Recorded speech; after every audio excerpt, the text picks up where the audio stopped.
All right, so today we'll study about cache memory performance. All right, see, we have created cache between memory and CPU because CPU is very fast and memory is very slow, and we want to meet the match the speed of CPU, right? So memory must work 1,000 times faster or 10,000 times faster, and that's possible if we create hierarchy and have some memory which is very fast and very close to processor, right? So we created multi-level of cache. Okay, so today let's look at various performance uh, metrics. First is a hit rate, is a percentage of memory access program that result in cache hit. Okay, and well-designed cache, the hit ratio is about 99%. 90 to 95 is very common. It can go up to 99%, right? It means that your data path is asking for instruction and data memory, and most of the time it should hit. Okay, that we define hit rate. And last class we studied that. And then we define something is miss rate, a fraction of memory references that are not found in caches. Okay, so it's generally 3 to 10% for L1 and is less than 1% for L2. Okay, from L2 to L3, the probability is very, very low that will go to, right? That's the reason we don't create very deep memory cache hierarchy. Just we have one L1, L2, and L3. And then we have looked at miss penalty, which is nothing but time it takes to service a miss. Okay, all right. So hit time is nothing but time to deliver a line or block in cache to the processor. Okay, if there is a hit, then we have to deliver. If data path is asking for word, then we have to deliver word, and so on, right? So what is that time is going to be to deliver whatever has been asked for? Okay, it's okay.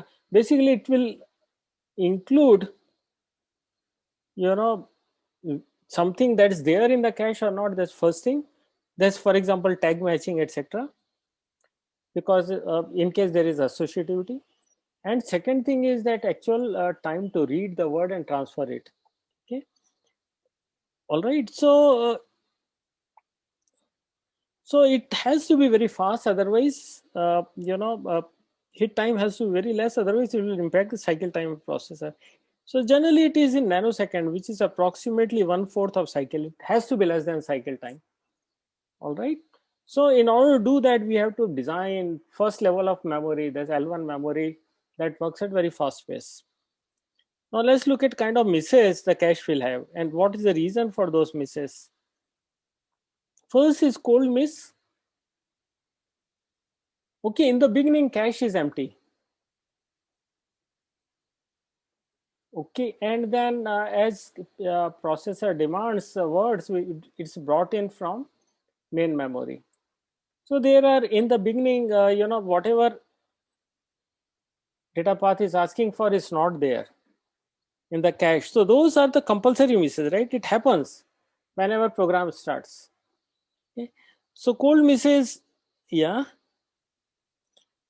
and nothing much can be done because in the beginning the cache is always cold, because when we're starting everything, everything is cold, right? The one way to reduce this miss is that you prefetch something that you think should be there.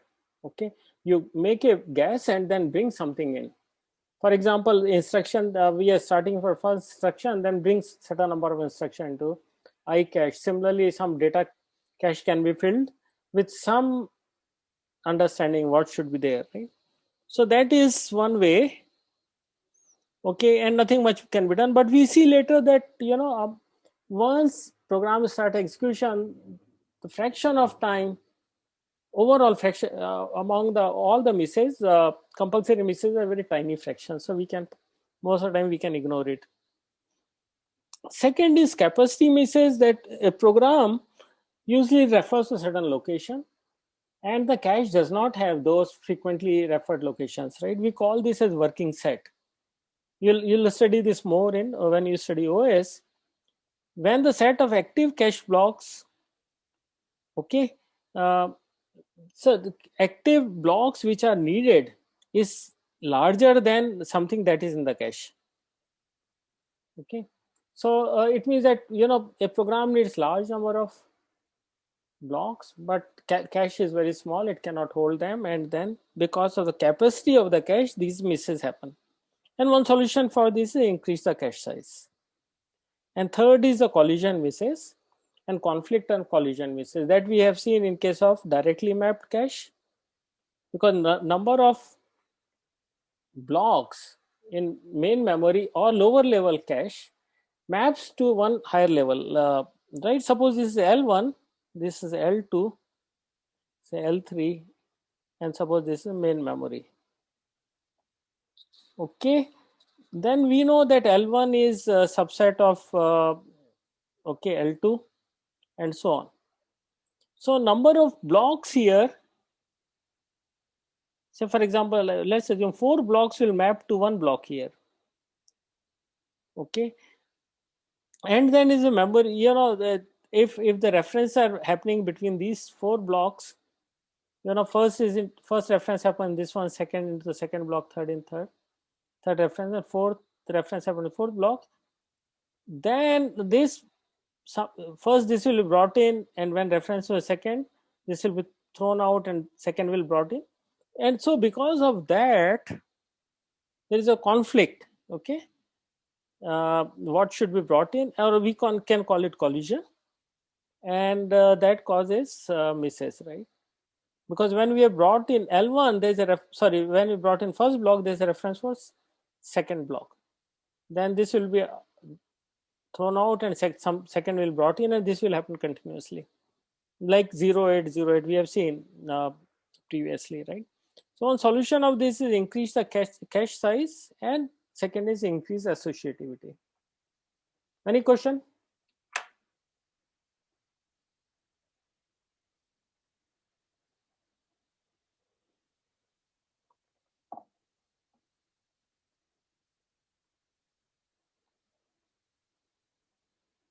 Is it becoming, is it are you able to understand this? Yes, sir. Okay. All right. Note that we have to do a lot of experimentation, right? Because now you'll have to look at the following factors, right? For example, what should be cache size? Okay. So when we say cache size, we let's say what is L1 size, what is L2 size, what is L3 size, whether there are 3 levels or we can have just 2 levels or 1 level. We can also have 4 levels, nobody stops that. Okay. Number of levels, what should be size of each level, what is the, then next thing is what is the block size. Okay, next, following after this, we can think of what is associativity. Okay, what is hit time, because this hit time is based on some factors, right? And many of these factors we need to continuously experiment with and find out what is optimal design, and is a research topic. Okay, but some experiments have been done, and you will find a lot of literature in that's published. So on x-axis we have cache size, on y-axis we have miss rate, and we can see that as we increase the cache size, okay, the miss rate reduces. There is like this, then here and here.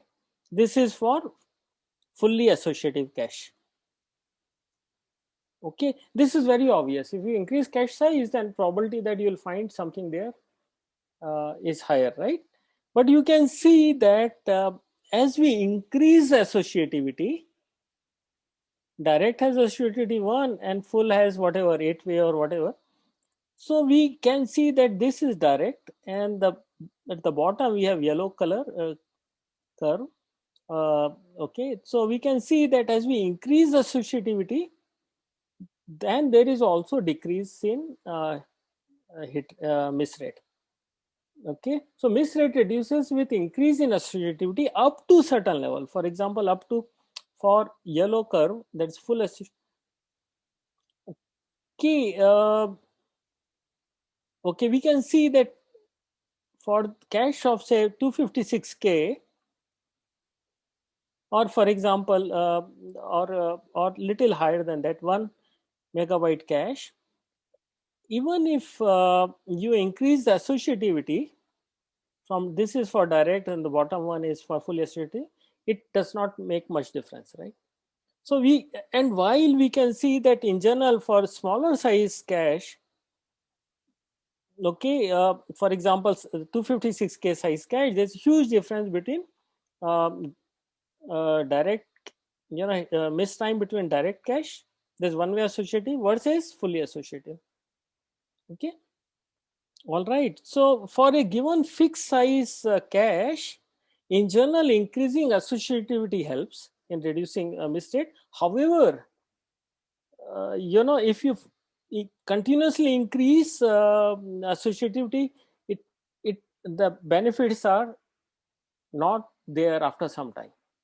Okay, it means that if you make it fully associative versus say the previous one, which is say 8-way associative, it will not make huge difference.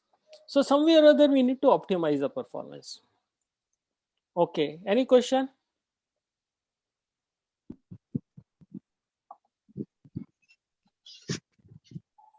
All right, then let's see the curve between what are different you know misses if you increase the cache size. So we have seen in general about miss, but here what type of misses, right? So we say that when we increase the cache size, in general miss rate reduces, but for any given cache size, if it's for example this one, let's say 64 KB, we can see that capacity misses are the highest ones, which is in light blue color, and then compulsory misses are these ones.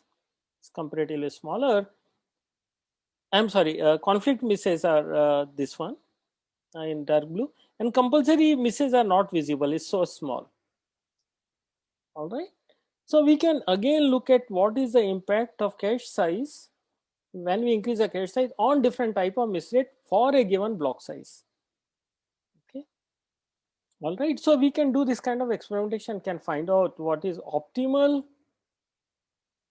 cache size, what is optimal block size, such that misses are reduced. Okay, now let's look at this important performance parameter, which is called AMAT, which is average memory access time. Okay, so average memory access time is average time for a processor to access memory, considering it has both hits and misses. Because not everything that processor is asking for is available in L1 cache. If there is a miss, then it has to go to L2. And if there is a miss in L2, then go to L3. And if there is a miss in L3, go to main memory. Okay. Now the question is that, for certain accesses, and we know that L1 should satisfy 90 to 95% request. But if there is a miss, then the penalty is going to be there, right? Because it takes a lot of time from second level, because L1 is fastest, L2 is considerably slower than L1. So it will take tens of cycles or hundreds of cycles possibly. Okay. And then if there is a miss in L2, then it will go to L3. Then another penalty is there, right? And L3 is also missed, and of course you'll have to bring in main memory. So there is a whole the penalty goes up as you go down. Okay. So AMAT is nothing but time for a hit. Okay. If there is a hit, then you require some time to get the word. Else, what is the miss rate? Okay. If and then miss penalty. If there is a miss, then you'll have to bring it from lower level. Okay. Got it? Now, if there is a now considering that we have just only one level of cache, then if something is there cache, good, that gives a hit rate. Otherwise, if there's a miss, then we'll have to see how much time it takes to bring it from main memory. Okay. So question then is that how to reduce AMAT. So these are the parameters that are we are playing with, right? So first thing is that we can reduce time to hit. It means that if there is a hit, how much time will take to get the word. Okay. Now there is answer is very, it is not intuitive. In order to reduce the hit time, we have to reduce the size of L1 cache, because if cache is smaller, then it's a faster and hit time is less. Okay. Second thing is that again it's not very intuitive. Decrease associativity, because if there's more associativity, then you have to do more tag comparisons. It takes more time. Okay. So for example, direct map cache is the lowest hit time. Okay. Now second factor is miss rate. How to reduce miss rate? It means that most of the time it should be available in L1. Now there are a lot of things. Increase the cache size. Okay, increase the block size and increase the associativity, which is, look at these factors here and the factors here which are in contradiction. And third is that how to reduce miss penalty. Okay, if something is missed, then we can reduce the miss penalty only if something that's missed is available at next level. Okay, so now we can play with this. Okay, and then we can find out the compulsory misses are very difficult to reduce. Capacity misses can be reduced by increasing cache size. Okay, however, when we increase the cache size, then it will increase the hit time. Okay, and then conflict misses can be reduced by increasing associativity, but again, if you increase associativity, it will increase the hit time. So these are the problems, right? So again, we need to optimize. And one way to reduce miss penalty is have number of levels, right? So if something that is not there in L1, you should be able to find at L2. Okay, and it means that, if this probability is 90%, okay, then probability of getting in L2 should be close to 99%. Whatever misses are there, all those misses should be most likely satisfied there, right? Okay. So that is one way to reduce miss penalty. And secondly, of course, we can use write buffers, etc. There are a lot of research areas, how the research topics around it, that how to reduce penalty, right? So instead of, we said that we always move a block. But note that, for example, in a load word, we are asking only for a word. The question is that we are transferring a block, and transfer of block takes more time than transferring a word. Okay, then one smart technique is that just move a word first higher up, and then after some time move the block. Okay, so there are very lot of smart techniques are there. Sub block placement is exactly similar, that instead of moving full block, just move whatever is needed. Okay, multi-level cache, of course, the early restart and critical word. So another technique is there, which I have shown in diagram at the end. Suppose we are moving something from here, the word, for example, LW, this word is missing in L1. So why not transfer it directly to core, or to data path? So what, and in between it can also go to different levels. See, initially, what we have thought, see, what we have considered so far is that something that's missing in L1 has to be brought into L2. If L2 something is missing, brought it from L3. Something in L3 missing, bring it from main memory, right?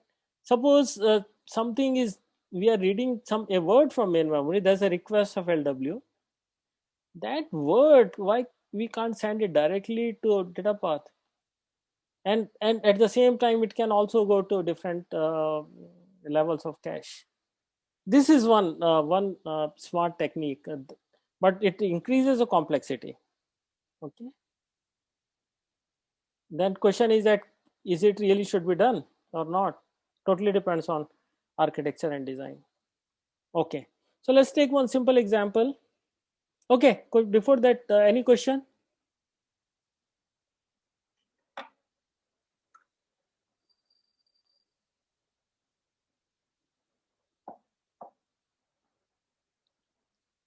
Any question? समझ में आ रहा है? कौन बताएगा मेरे को? Okay. Divyanshu Jaiswal.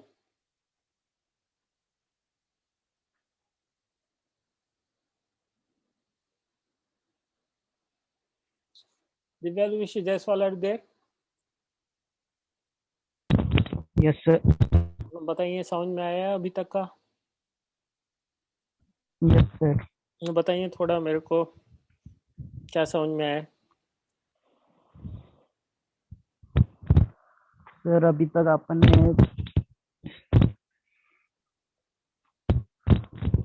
at the start with cache misses, cold miss, which is ठीक है चलिए आ गया. You are attentive. Good. Thank you. Thank you. Let's move ahead. Let's look at one example. Let's assume that clock cycle time is 200 picosecond. Miss penalty is 50 clock cycles. It means that there is a miss in L1, then it takes 50 cycles to get it from next level.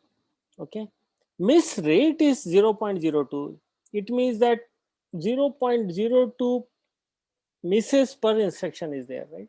It means that if you run say 100 instruction, then out of that 0.02 instruction will miss. Okay. All right, so 2 instruction out of 200 will miss, and if there is a miss, then it will take 50 clock cycles, right? The miss penalty, and hit time is 1 clock cycle. It means that if you get in L1, it will take just 1 clock cycle, right? So MAT then is that hit time, which is 1 clock cycle, and then miss rate, which is 0.02, and if there is a miss, it takes 50 cycles. So it means that miss penalty is 2 cycles, which is 400 picosecond. Okay. Now if we want to improve that and we say that let's reduce the clock cycle period to 190 picosecond, then number of cycles of course taken is 2, so it will reduce to 380 picosecond instead of 400. And we say that if instead of 40 clock cycle miss penalty, we reduce it, so 50 clock cycle miss penalty, we reduce it to 40 clock cycle miss penalty, then we can see that what we need is 360 clock cycles. However, if you reduce the miss rate to 0.015 instead of 0.02, then we can see that miss rate is 350 cycle. Oh, sorry, then MAT is 350 cycle. Okay. So we can see the lowest MAT when we reduce the miss rate. Okay, so this factor is quite important. So now we create 3 multi-level caches with the idea that L1 should focus on low hit time, because most of if we say 90% time is miss, it's a 90 to 95% time whatever data path wants is available in that, right? So and then we want to reduce this time, right? So it has to be sub clock cycle time. So this is good. So basically, a whole focus in using best possible technology and making sure that L1 works at very fast speed, which is sub clock level, right? Which less than a clock cycle time. Okay, so in case there is a miss, then penalty can be reduced by presence of L2. So now L2, L3. So note that L1 is designed for working very fast. The focus is on fastness. or speed. Okay, hit time should be less. Okay, all right, so cache is designed for that, this L1 cache. L2, L3 caches are not so much designed to increase the speed. In case there is a hit, time to read should be less. That's not the objective. It's based on that miss rate should be low. Okay, so normally whatever is available missed in L1 should be available in L2. Okay, all right. So and this is very high. So these two levels are designed such that misses are very low. So it means that now we have to increase the size. So we have to use larger caches with larger block size. All right. So this example is that now we have looked at AMAT, average memory access time, when we consider only L1 and then main memory, right? So we can extend this to L2 and L3 and so on, right? So AMAT, when considering L1, is at L1 hit time or L1 miss rate into L1 miss penalty. Okay, now what is L1 miss penalty? You'll have to bring it the data, this L1 for example, you have to bring data from L2 then. Okay, it means that whatever misses we have in L1 is should most of them should be satisfied in L2. What is AMAT for L2 then? AMAT for L2 we can apply the same formula. Okay, so what we can say is that okay, then L2 miss penalty is equal to L2 hit rate plus L2 miss rate into L2 miss penalty. Okay, what is L2 miss penalty? We can extend this in terms of L3.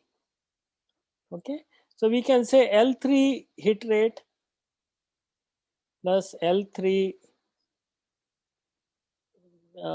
miss rate into L3 miss penalty. What is L3 miss penalty? Then you have to consider in terms of main memory. So this way we can expand. Okay, for 2 levels we can expand this formula as follows. For 3 levels we can include L3, and for considering more levels, of course, we can go up to main memory and of course to secondary memory, which we'll study later.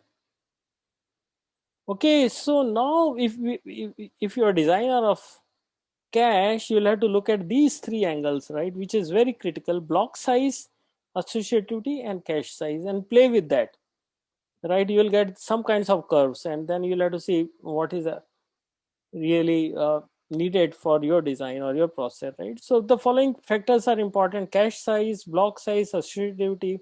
What are the replacement policy? Like we have studied LRU and approximate LRU, whether it's write through or write back, write allocate or not, or write no allocate. Okay, so optimal choice is a compromise. It depends on workload, in general workload for which we are planning the computer systems, and so on, right? Technology, cost, etc. Okay. Then these are some other curves, right? What is the impact of block size on miss rate? And for various cache sizes. So as we increase cache size from 4 KB to 256 KB, we can see there is a significant drop in miss rate, right? And for a given cache size, we can see when we increase a block size, then miss rate reduces, then it starts increasing, right? Because as we keep on increasing block size, then associativity will reduce for given cache size, right? So there is and then other misses will increase. So these are the reasons that again we need to optimize. Block size can't be very large, block size cannot be very small, it has to be optimal, depending also on associativity and overall cache size. Okay, similarly we can draw a curve between we can see the impact of associativity and miss rate, okay, for different cache sizes, right? So let's take a cache size, for example, of this one, 8 KB. Okay, then we can see as we increase the associativity, miss rate reduces, which is good thing, but after some time there is no impact. Okay, so for example, let's take 64 kb. Increasing associativity does not impact much the miss size, right? However, for small caches, miss rate depends on associativity to great extent. For example, in this one, we can see significant drop in misses if we increase associativity from one way to four way. All right. Okay. Okay, so if we increase the cache size, in general, we have reduced misses, but we have larger access time. So again, we have to optimize, right? So all these optimizations we'll have to see, and please go through these slides by yourself. Okay? It is nothing but repeat of what we have studied earlier. And then we have studied this pipeline, right? This data path pipeline. And we have seen here there's a instruction memory and data memory. Now we didn't bother to discuss whether it's a RAM or whatever, right? Now this whole thing we can replace with our cache structure of cache and main memory. Okay, so this is how it is. So we now place this design here. So it means that now whatever we are studying in instruction memory, whatever PC value is there, and then based on that value instruction, now it goes first to instruction cache.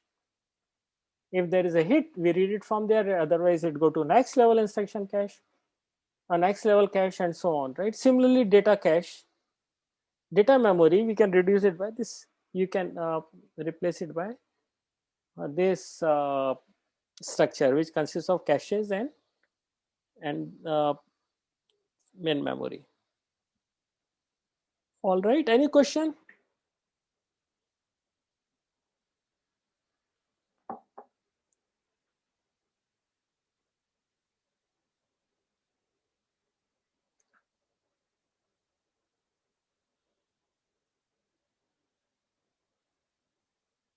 Akshit Garg?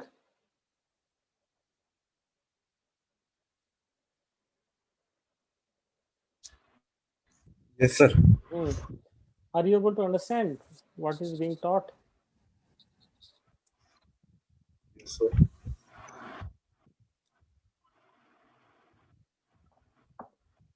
Kuch, is there anything that you need me to re-explain? No, sir. Or you will read from slide and book and then The self-reading part I will read from slides. okay, all right, okay. All right, best thing for all of you is that please be attentive in the class and grasp everything. Then your effort in going through videos and PPT will reduce. All right, so just let's summarize. That's all about cache in this course. So we have seen, we started with why do we need cache? Because we see the main memory is very slow, about 1000 times slower than main memory, than speed at which processor works. But it is huge in size, and we want memory to be huge because now we need a lot of program size is big and also data requirement is there. Okay, but it works very slowly. Hence, we need to bridge the gap between processor and memory. Otherwise, processor efficiency will be very less because in order to execute one instruction, which can be done in one cycle. Okay, or on an average one cycle per instruction pipeline, but now it has to wait for 1000 cycles to get the data and instruction, and it means that will slow down for 1000 times, which is not desirable. Okay, so in order to bridge the gap, we have cache memory, and cache memory is based on the concept that first thing is very fast. Okay, because its first level cache sits closer to processor. Actually, it's integrated into same chip. Okay, and then access time for this is very small. It means it can work a sub clock cycle level. It means that within a clock cycle, we should be able to read data from first level cache. And second thing is that most of things that data path wants is available there because of principle of locality. Okay, so it should be good enough. It cannot be very small, very, very small. It cannot be just few words only. It has to be significant size such that 80% request, sorry, 90% plus request of data paths are met at that level. And if there are misses, then we have said that yes, there can be another faster cache, but it is slower than L1, but large in capacity, such that most of the misses can be met from L2. And then we have created one more level of L3, and below that is main memory. And this data movement happens transparently. Transparently to whom? Transparently to both processor as well as to the users, right? So if something misses, it goes to next level and then goes to further next level and gets the data in, and it's being controlled by some controller. This is cache controller in general, right? Or memory controller. Okay. So that is all about cache, and then we have seen that performance of cache depends on following factor: cache size, overall size of the cache. Then we have seen that it's block sizes. We have read the concept of blocks. We have also read the concept of associativity cache. You know that we can have a set. We can organize cache in terms of sets. Okay, and each set is indexed by some index bits, and within a set we have multiple blocks. Note that multiple blocks within a set are read concurrently. Okay, it means the tags are matched with the tag that's available in address, and if there is a match, we read the contents of that block. Okay, and from that block we can take out one byte or multiple bytes. Okay, so note that this memory, which is associative memory, we also call content addressable memory, because based on the content, which is nothing but tag bits, and we check that first and then read corresponding data inside that. Okay, so some authors use the word called content address memory, but nowadays this nomenclature or content address memory is not in use for cache, but you can still find some place or other. All right, and then we have studied in brief impact. What is the impact of changing block size, cache size, and associativity on miss rate? Okay, and then we also study how we can organize cache, like write through, write back, write allocate, or write no allocate. Okay. All right, so that's all we covered in the cache. Any question?